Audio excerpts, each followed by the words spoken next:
Okay, today we're going to be working on mole one-step conversions, and then we'll switch to mole two-step conversions. I'm going to do a couple problems. Now in class I had everybody go ahead and write down these two conversion factors. We'll call this the blue one. 1 mole is equal to the molar mass in grams. Remember the molar mass, you're going to need to calculate that. And it's grams per mole. Grams per 1 mole. So you look at your periodic table and you add up the atoms that are in the compound and get your molar mass. Or if you're dealing with an element, you just look up the element on the periodic table. Now let's take a look at the green conversion factor, which is the number of things in a mole. So there are 6.02 times 10 to the 23rd things in 1 mole. Now, are the things we're going to be looking at in chemistry are atoms, molecules, and formula units. So let's go ahead and work this first problem. My known is right here, and I have to convert that to mole. If I can talk, convert that to moles. These are all going to be one-step problems, so not very difficult. First thing is do my table. 1.20 times 10 to the 24th atoms. If I have atoms on the top, I'm going to need atoms on the bottom. So I'm going to look at my two conversion factors. The green one has atoms right there. So that's the conversion factor I'm going to need. Atoms is going to go on the bottom, and there are 6.02 times 10 to the 23rd atoms. 1 mole is going to be on the top. Now I'm ready for my calculator. So what I'm going to do with my calculator is I'm going to use my fraction button, and in the top of the fraction I'm going to put 1.20, and I'm going to use my times 10 to the x button with the Casio calculator. Enter the exponent of 24, so it's 1.20 times 10 to the 24, times 1, drop down into the bottom of my fraction and type in the 6.02, use my times 10 to the x button, enter the 23 as the exponent, and get my answer. Now if you get a fraction, you're just going to press the SD button and it'll change it back into a decimal. So the answer I get in my calculator is 1.993355 blah blah blah blah blah. I look at my significant figures, which this number is going to be the number of significant figures. So that has 3, 1, 2, 3, because the decimal's present. So I'm going to round that to 1.99, and I'm going to use my unit of moles and put a box around it so it's pretty. Number 2, same thing. Here's my known. I'm going to be going to atoms this time. That's my unknown. 1.5 moles. Now I'm going to go up to my conversion factors. And once again, I'm going to be looking at moles to atoms, so I'm going to need the green conversion factor. This time we're converting to atoms, so it's very similar to the other one.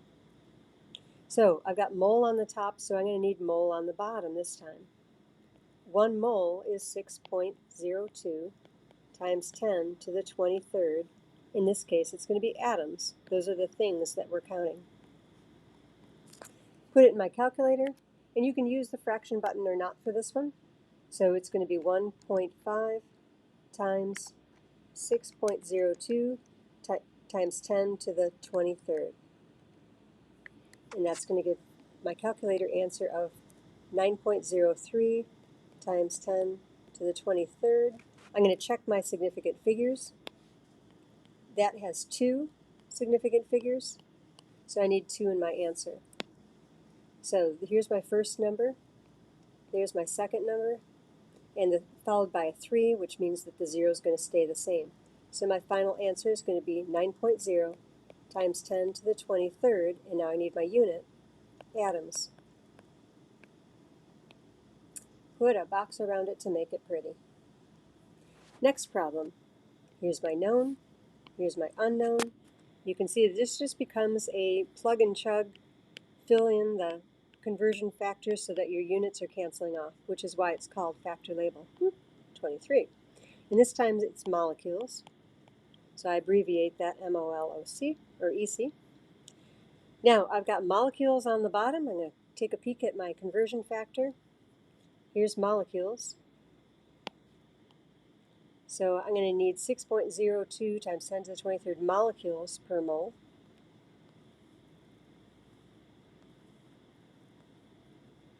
So again, I've got molecules, 6.02 times 10 to the 23rd in 1 mole.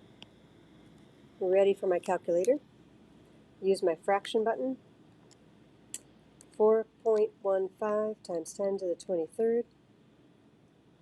Now you can either multiply it by 1 or not. I'm going to just skip that and drop down to the bottom of my fraction. 6.02 times 10 to the 23rd. Hit my enter button and now SD button to change it into a decimal. And the answer I'm going to get is 0.68938, blah, blah, blah, blah, blah.